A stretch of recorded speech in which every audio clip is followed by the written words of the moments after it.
Hello, this is Desiree Stafford, your host of the Profitable Entrepreneurs Expert Interview Series, where we bring together the top business authorities to reveal their strategies to help you attract more clients and grow a successful and lucrative business with less effort. In my many years as an entrepreneur, I've learned that building a thriving business requires work, commitment, consistency, and the willingness to learn from others who have proven systems and methods. That's why this series of interviews was created. It's for you if you're struggling to generate leads.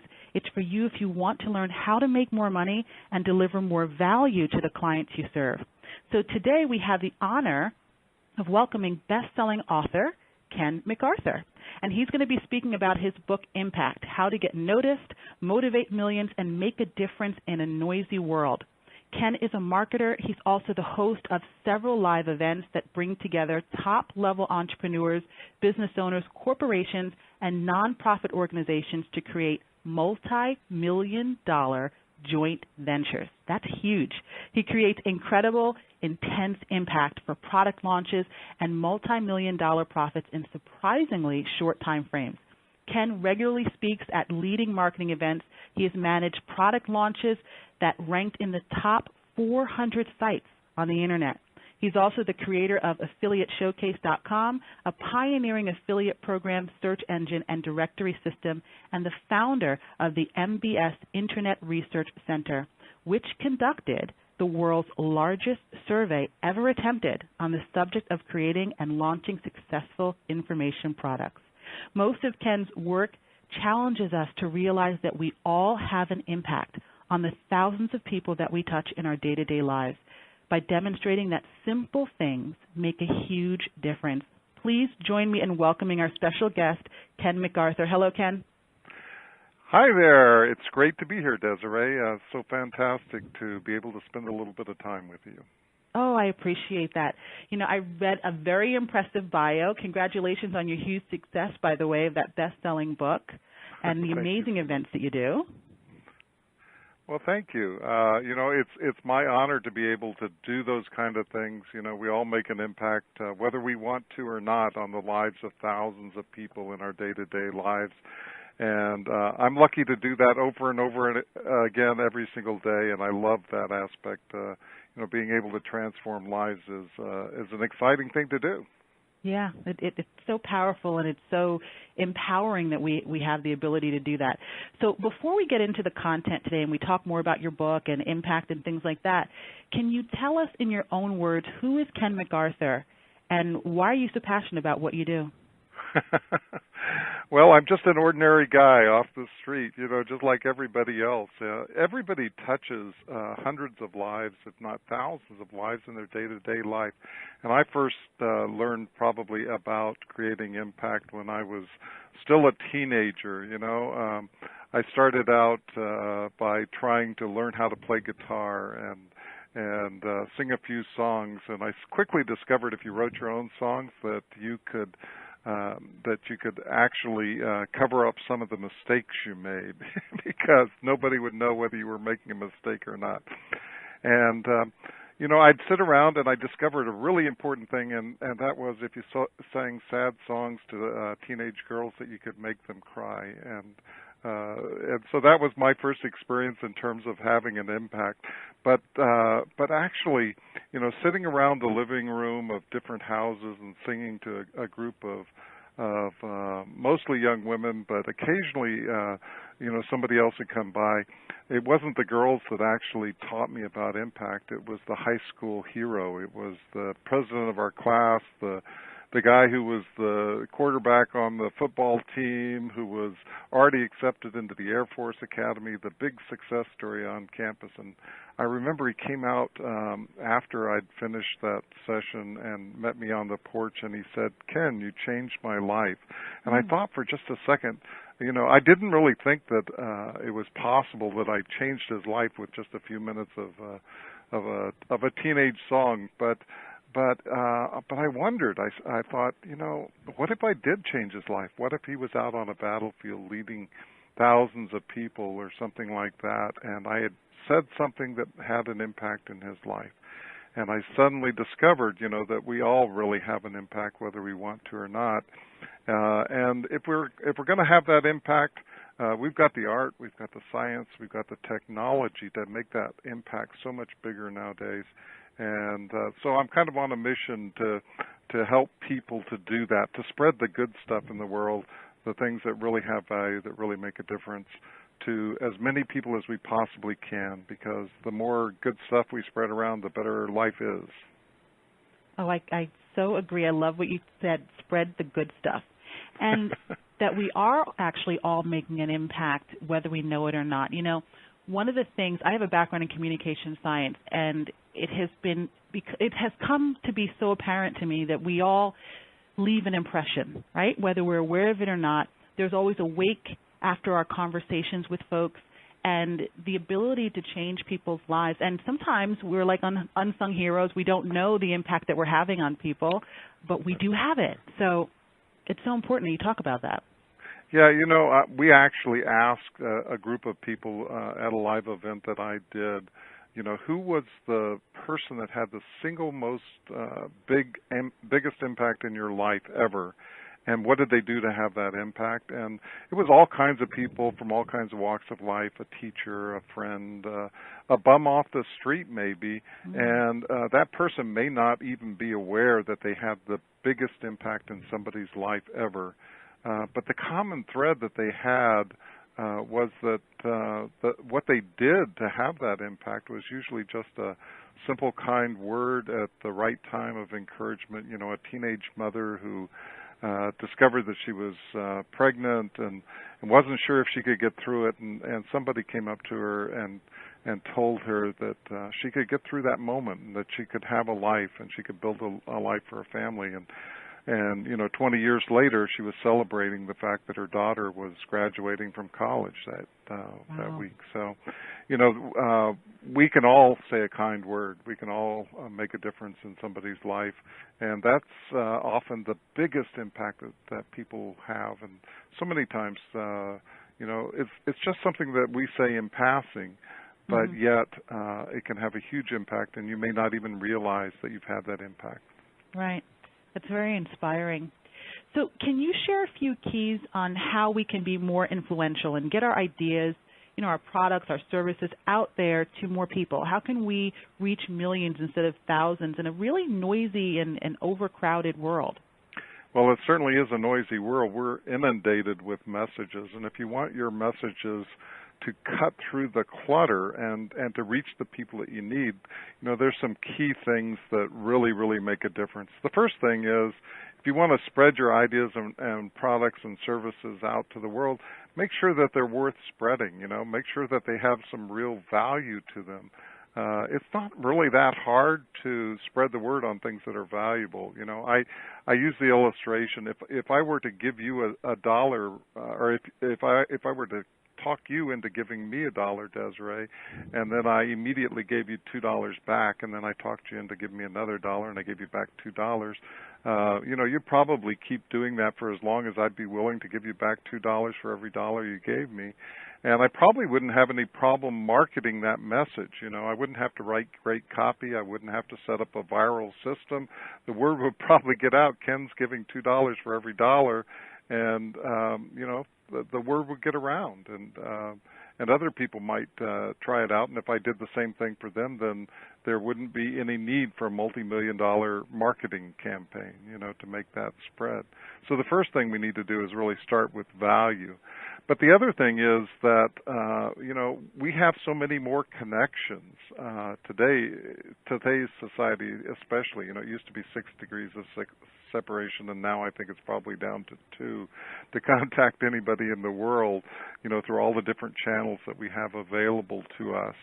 And if we can make it possible for people to easily spread what ideas, products, and services that we have that are of real value, then our customers can reach so many more people than we possibly can. So our advocates, if we get people really out there spreading the news, and we make them the hero of the story by doing amazing things, then they're going to spread it to other people. And that has an exponential effect, because if you went out and just, you know, pounded on doors and tried to convince people one at a time. At the end of 30 days, if you could get one customer a day, you might have 30 customers at the end of the month. But if you could double your customers every day, then you'd have something over 500 million customers at the end of the month. So we all know that's probably not going to happen to you. You're probably not going to have 500 million customers at the end of a month. There are various effects that limit those things. The size of the market, for instance. We've all heard of pyramid schemes and those kind of things. That's not what I'm talking about. But what I am talking about is that if you can get people to spread the message for you, it will multiply exponentially. And if you get past a certain number called the viral coefficient barrier, you'll actually have exponential growth in a very rapid kind of a way. That's very interesting. I've heard people talk about, have your customers be your raving fans and have them be the ones to promote for you. So I'm glad you talked about that. And the viral coefficient barrier, is that what you mentioned?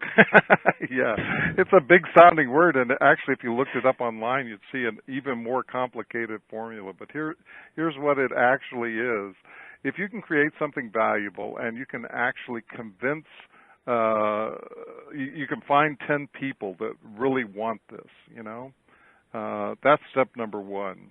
So make something valuable, find 10 people who want it. If you can't find 10 people who want it, it's not valuable, right? Does that make sense? If you can't find out of 9 billion people, 10 people that really want it, then it's not valuable. So you start over, create something new or figure out a way to make it more valuable. But if you can find 10 people that want it and then you can convince them to spread the word, to 10 more people. Maybe if you could get each person that really wants it to spread the word to 2 people, for instance, that breaks the viral coefficient barrier, and actually the actual number is any number over 1. So if you can get more spread of your idea than you get people into your funnel, then you've broken the viral coefficient barrier, and that means that things are going to take off on an exponential basis. It's what's called a power law curve, and it's that familiar hockey stick kind of a curve that just takes off. And if you get people involved that are passionate about things, those early adopters, if people who are in that kind of, the scope of things to spread the word, then you can get to the rising majority that comes later. That's how you get to the masses, is by convincing the true believers, the innovators, the early adopters that start out with things to really believe the message, because we buy products and services based on the why of life, not the what. So the reasons why we want to get something are so much more powerful. It's built right into our biological systems that we buy based on why, and then we rationalize based on what. And so if you can tap into the why, I think of Martin Luther King and his I Have a Dream speech, where he got 250,000 people to the mall in Washington, D.C. without a website and without a time to show up. It was the I Have a Dream speech. It was the I Believe speech he was talking about, not the speech of I have a plan, So the why of why we're delivering something to somebody, why we think this is valuable for the people that we're trying to reach, is the motivator that really moves the masses into action and gets them to spread the word about what you're doing. Oh, I love that. Why is the motivator? Because I think so many of us don't realize that we all want to feel connected. We all want to feel like we're a part of something, a part of a movement. And knowing what our why is and having people gravitate towards that, I think that's what I hear you saying, is what really helps to create that impact, and also to have your audience kind of show up for you in support and then go ahead and spread your message as well. Right. We spread messages because we believe what the message is that we're trying to spread, what the people are standing for. If you want to start a movement, take a stand, one way or another. Stand for something, have some values in your life, and have some beliefs, because you don't really want to sell to everybody that needs your product. What you want to do is you want to get your product to the people that believe what you believe, so that they can have the impact that they want to have on the world and that you want them to have on the world. I love that. Perfect. All right, so let's talk a little bit about joint ventures, because you are a pioneer in marketing joint ventures, and I know that you regularly hold joint venture, or it's called JV Alert conferences, and I've actually been to one, which is where I met you, and it had an amazing time. So, I know it's an atmosphere, it's an environment, it's the type of event where a lot of experts come together to meet one another. So why do you hold these events? I'm assuming that there is some secret to having people at this level network with one another. Yeah. Well, I was lucky early on. I started working with some of the top internet marketers in the world. We created a group called JV Alert, which was a way that we could work together to create joint ventures to make our businesses bigger and better and deliver more value. And JV Alert Live started out actually as me wanting to get out of my basement. I sent an email out that was really simple to my people and said, how'd you like to get together for lunch or something like that? Maybe some of you are in my area. And about 30 people came. And Frank Sousa, a good friend now, decided that he wanted to come all the way across the country to be at JV Alert Live. And so we started out with a very, very simple format, just about 30 people that met together. And over the years, we've been doing these 8+ years. Amazing people come together. I call it the JV Alert Live family of people. People helping each other to build their businesses, to get their ideas, products, and services out to millions of people, and finding all kinds of ways that we can joint venture together to make things better. And the reason I keep doing it is because I see the impact in these people's lives. I see the transformation where somebody can come in and they're just starting out. They don't really know the direction that they want to be going in. And at every JV Alert Live event, we have multi-million-dollar joint ventures that are created. But even more important, we have thousands of people over the years that have been touched. The teenage kid that got his first hug in his life, people that are alive today, projects that involve getting out a simple message of hope to teenagers at risk of suicide and getting that message out to over 30 million people in 30 days. People that were able to create their first information products and were able to make hundreds of thousands of dollars and change the way that they lived their lives. A dairy farmer that was able to come to a JV Alert Live event, create a product, make $140,000 in a 30-day period of time, and be able to support, 5 special needs kids when at a time when he'd been working in a Gerber baby food factory and was about to get laid off from that job. So those kind of things are exciting to me, to see the transformation in people's lives. And that's why we keep doing them, because people's lives are transformed every single day at JV Alert Live. Yeah, it is a powerful experience. You mentioned the word family, and that's exactly what it felt like. So I'm wondering if you can share with us some secrets to effective networking, because, obviously that event, in order for these partnerships to occur, you have to learn how to network and be effective at it. So can you share some of your secrets? Oh, absolutely. The first thing is to be the kind of person that you want to be around. Sometimes newcomers to an event like JV Alert Live, they want to go up to people who maybe are large list owners or have a powerful audience of thousands and thousands or tens of thousands or maybe even hundreds of thousands of people, and they want to say, how can you get my product out to the big lists that you have, the big audience that you have. If you just sold, a few thousand of my product, we could make you millions of dollars. And oftentimes, money is not the motivator for a large list owner. The first thing that they want to do is protect their list, protect their customers, and to provide real value for those customers. So what joint ventures are based on is really trust and value and being able to think about the other person first. Sterling Valentine came to the first JV Alert Live event, and he didn't have any products, he didn't have any services, he didn't have any joint venture partners. He had just what he called a beat-up laptop and a dream. And so he really didn't have much to offer, but he went around and he talked to every single person at that event. And by the end of the event, he was surrounded by people who wanted to help him because just by asking people first, what are you looking for? What are your goals? What do you need? He was able to connect other people, and even though he couldn't actually provide those things to those people because he didn't really have anything to offer, he could connect the people that had those resources.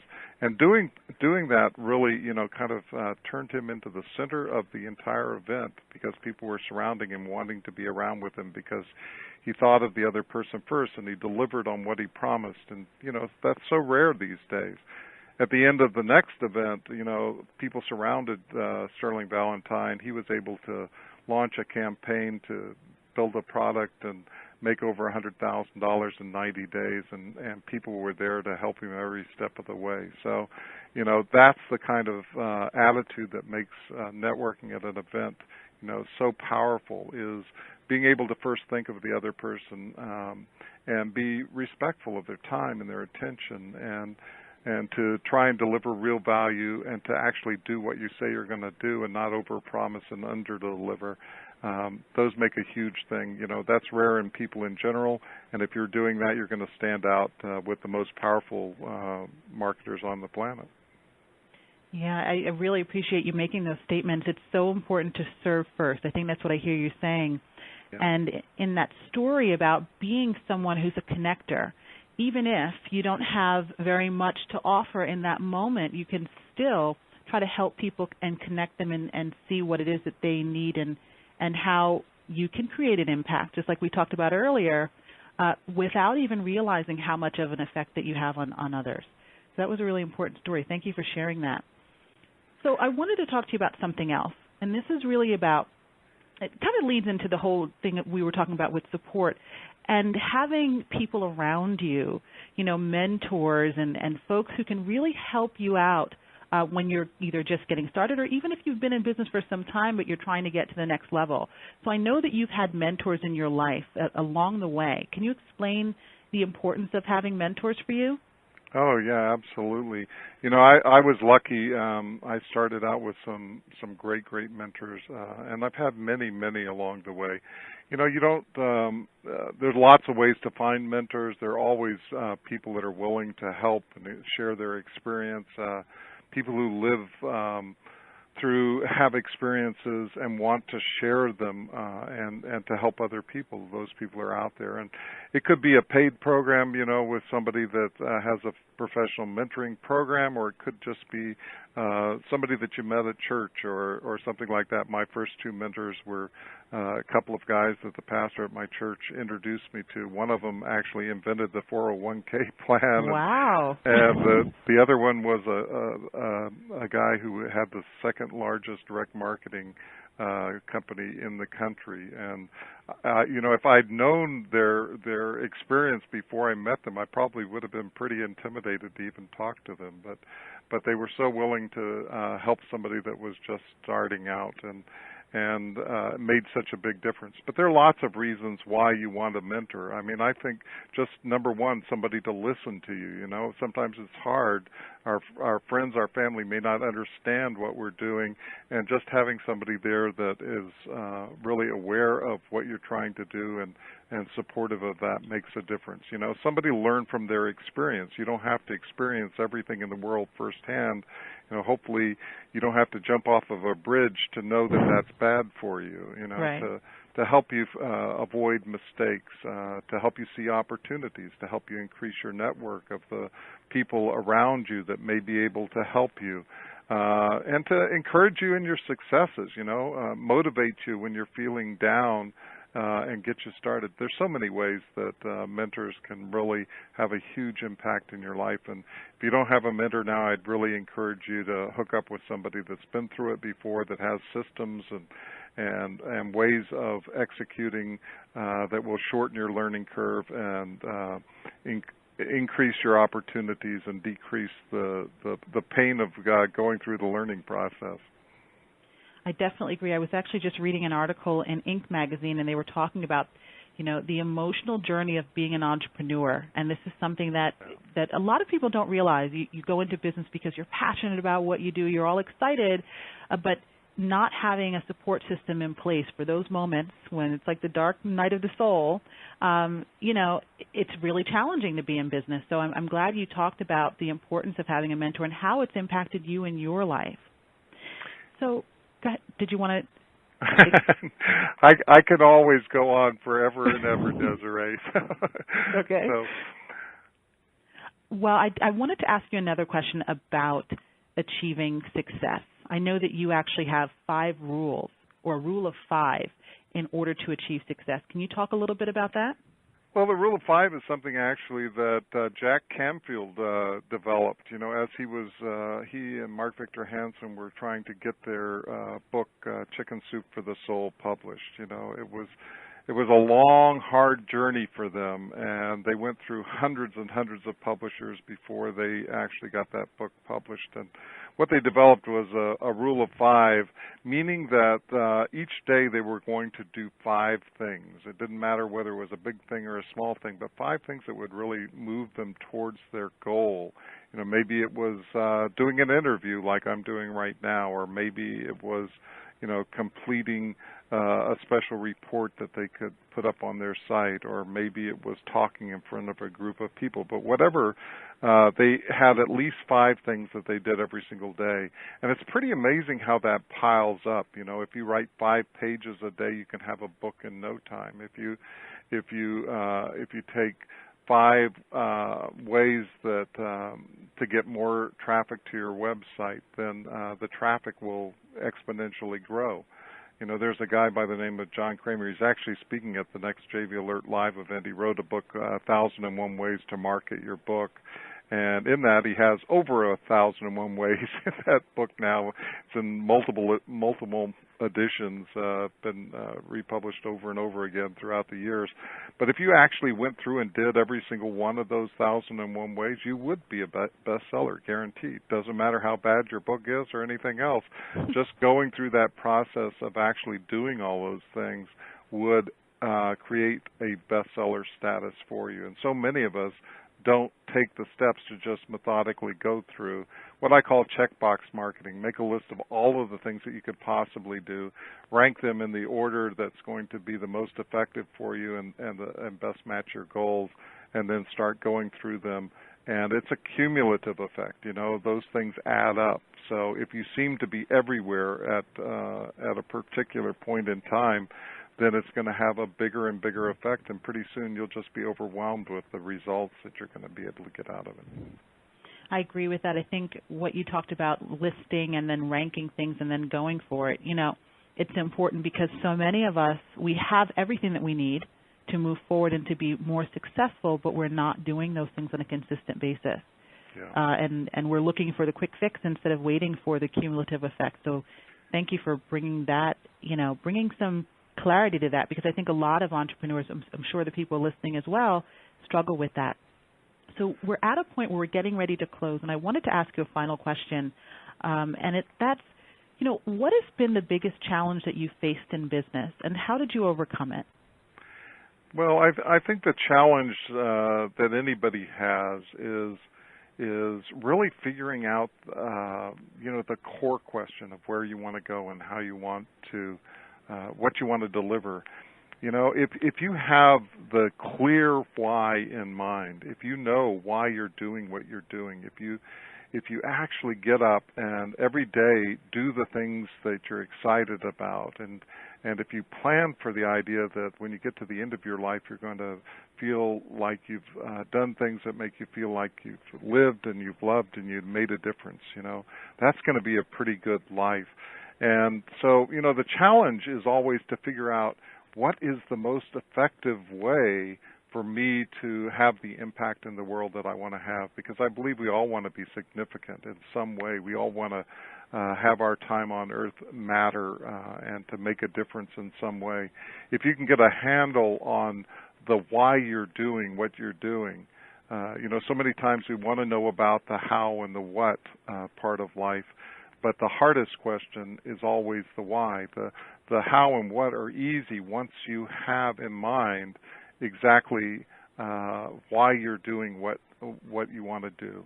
And so get a handle on that, get a handle on what you'd like to accomplish, where you'd like to be at the end of your life, and then head in that direction. You'll find lots of obstacles along the way, but if you have a clear why in mind, you're going to plow through those obstacles. You're going to get to the destination that you want to get to. That was brilliant. Thanks. I chuckled to myself a little bit because there will be challenges along the way. So it's important to always stay in the question of the why and to hold that in front of you. So I know that people are going to want to get more from you. I mean, you've given us so much value already. And we've spoken about your manifesto. Can you tell a little bit more about that? And I'll let the audience know where they can get that. Absolutely. I was very, very fortunate to be selected to create a manifesto for Seth Godin's brainchild called Change This, and that's a project that he put together one very busy summer.